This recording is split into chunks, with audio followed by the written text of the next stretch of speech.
دماغ پر اعتبار نہیں ہے تو سمجھ لو اس کا قرآن پر ایمان نہیں ہے. جو دماغ رسول پہ شک کر کے کہے قرآن کافی ہے، یہ ایمان کی بنیاد پہ نہیں کہ دھوکہ دے رہا، دھوکہ دے رہا ہے. تو اہمیت کلام رسول اتنی ہی بلند جتنا کلام خدا ہو. قرآن کلام خدا مرتبے میں چونکہ الفاظ اور معنی ادھر سے آئے، مرتبے میں ممکن ہے وہ بلند ہے حدیث کی نسبت، لیکن دونوں کا ذریعہ رسول بنا، دونوں کا ذریعہ رسول بنا. حدیث کو موضوع سخن قرار دینے کا یہ مقصد ہے، اہمیت حدیث بتائی جائے. دوسرا، خود حدیث کی طرف رجوع کرنا قرآن کی طرف رجوع ہے. کیسے؟ رسول نے خود بتایا، خدا نے میں یطع الرسول فقد اطاع اللہ، جس نے رسول کی اطاعت کی اس نے اللہ کی اطاعت کی.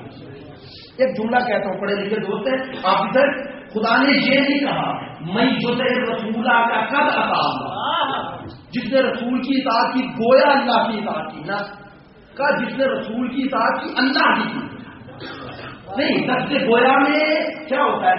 آپ نے کہا کہ فلاں گویا ایسا ہی ہے جیسے آپ ہیں، یہ لفظ گویا کہہ کے بتا رہے ہیں کہ اس کی اہمیت اپنی جگہ پہ، اس کی اپنی جگہ پر. آپ اسی لیے تو کہہ رہے ہیں میرے لیے فلاں گویا ایسے ہیں جیسے وہ، بتا رہے ہیں کہ وہ اپنی جگہ پہ باقی ہے. اللہ نے ایسے نہیں کہا کہ جس نے رسول کی بات کی گویا اللہ کی، جس نے رسول کی بات کی اللہ کی، یعنی بتا دیا میری اور میرے رسول کی اطاعت میں دوئیت ہے ہی نہیں. کہا میرا مطیع وہی ہوگا جو مطیع رسول ہوگا. اسی لیے دو جملے اطاعت اور اتباع علماء نے لکھا، دونوں میں فرق ہے. اطاعت کلام میں ہوتی ہے، گفتار میں ہوتی ہے، اور اتباع افعال میں ہوتی ہے. اللہ اکبر. کہا رسول کی اتباع بھی کرو، رسول کی اطاعت بھی کرو. رسول جو کہے وہ بھی کرو، رسول جو کرے وہ بھی کرو. رسول کے قدم پر قدم چلو، رسول سے آگے نہیں، قدم پر قدم. آگے سے مراد یہ نہیں ہے کہ آگے چلا جائے تو وہ آگے چلا جائے، نہیں، اصطلاح بنا کے آگے ہونا. جو رسول کہے اس سے آگے نہ بڑھو، اس سے آگے نہ بڑھو. اب انشاءاللہ کل اس موضوع کو آگے لے کے چلوں گا کہ رسول کی اطاعت خدا کی اطاعت ہے. اس لیے حدیث قرآن کا تتمہ ہے، حدیث قرآن کا تتمہ ہے. قرآن تک پہنچنا اور قرآن کا فہم اور قرآن کو سمجھنا اس کلام معصوم کے بغیر ممکن نہیں. آپ اسی کلام رسول کا تسلسل ہے ہمارے ایمان میں، انشاءاللہ وہ بھی بتاؤں گا کیسے. آج کی گفتگو کو یہاں سے بیٹھتا ہوں. حدیث ثقلین میں رسول نے دو چیزیں چھوڑی، قرآن اور اہل بیت. امت نے جو حشر قرآن کے ساتھ کیا وہی حشر اہل بیت کے ساتھ. قرآن بھی نیزوں پہ بلند ہوئے، اہل بیت کے ساتھ بھی نیزوں پہ بلند. ایک اور جملہ، قرآنوں کو بھی جلایا گیا اور خیموں کو بھی جلایا گیا. قرآن پر بھی تیر برسائے گئے اور آل محمد پر بھی تیر برسائے گئے. قرآن کی حرمت کو بھی پامال کیا گیا اور خاندان رسول کی حرمت کو بھی پامال کیا. نہ قرآن کی عظمت باقی رہی امت، نہ وارثان قرآن کی عظمت ہے. میرے دوستو، دو محرم کی شب، گزشتہ شب یکم محرم کی شب ایک عجیب چیز ہے جو ہر اداکار محسوس کرتا ہے. یہ محسوسات بیان کرتا ہے، دلیل کی ضرورت نہیں. عجیب بات ہے، جب چاند نظر آیا دوستوں نے میسج کیے، نے فون کیا اور ہر بندے کی گفتگو ایک اداسی کے چہرے سے. میں نے بھی گفتگو شروع کی، ایک اداسی ہے. ایک جملہ کہوں، کوئی ادیبانہ جملہ نہیں، کوئی ادیب نہیں، میری اردو بھی اتنی مناسب نہیں، لیکن جملہ کہتا ہوں کہ چہروں کی اداسی بتا رہی ہے بطول کا گھر اجڑنے والا ہے.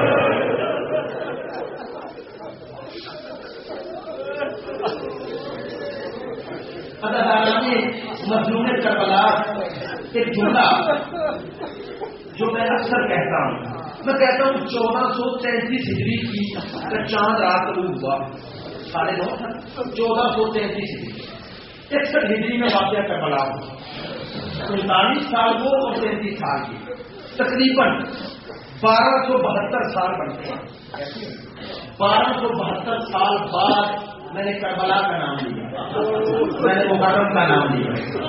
یہ اختیار بات، یہ میرے نوجوان بھائیوں کے اختیار کی، یہ اداسی جو چہروں پر ہے، یہ لباس جو سیاہ ہے، یہ گھروں میں جو نوحہ خامیاں ہیں، یہ کیا بتا رہے ہیں کہ آپ کا دل غمگین ہے۔ 1372 سال بعد میرا اور آپ کے قلب کی یہ کیفیت ہے۔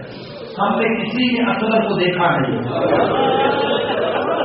ہم میں سے کسی نے اکبر کو دیکھا نہیں، ہم میں سے کسی نے قاسم کو دیکھا نہیں، ہم میں سے کسی نے قبر بنی ہاشم کو دیکھا نہیں، ہم میں سے کسی نے حبیب کو دیکھا نہیں، ایسا ہی ہے نا، مسلم کو دیکھا نہیں۔ یار مجھے بتاؤ، جب تمہاری 1300 سال بعد یہ حالت ہے، ذرا بتاؤ 61 ہجری کے بعد جب 62 ہجری کا یہی چاول نظر آیا ہوگا، ہمارے اس کا پر کیا گزری ہوگی جس نے افسر کو آغوش میں پانا ہے، اس پر کیا گزری ہوگی جس نے 18 سال اکبر کو، اس ماں پر کیا گزری ہوگی جس نے قاسم کو 13 سال۔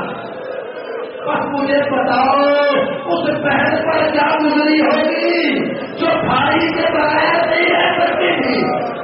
میں نے ایسے ہی یہ جملہ نہیں کہا، میں نے روایات میں پڑھا، جب کربلا کا یہ قافلہ چلنے لگا ایک دفعہ سیدہ زینب آئی، بھیا حسین کہاں کی تیاری ہے؟ کہا مکے کی تیاری ہے، مکہ کی تیاری۔ بھیا مجھے معلوم ہے، مجھے ساتھ لے کے نہیں جاؤ گے؟ بہن میں وارث شریعت ہوں، تیرا شوہر اجازت دے تو میں لے جاؤں گا۔ کہتے زینب دوڑ کے گھر آ گئی، شوہر کے گھر میں آئی، زمین پہ بیٹھ گئی، عبداللہ کی نظر پڑی، ایک دفعہ طرف کے اٹھے، زینب خیر تو ہے؟ کہا حسین جا رہا ہے، اگر مجھے اجازت نہ ملی ادھر حسین مدینے سے نکلے گا، ادھر زینب کا سر نکل جائے گا۔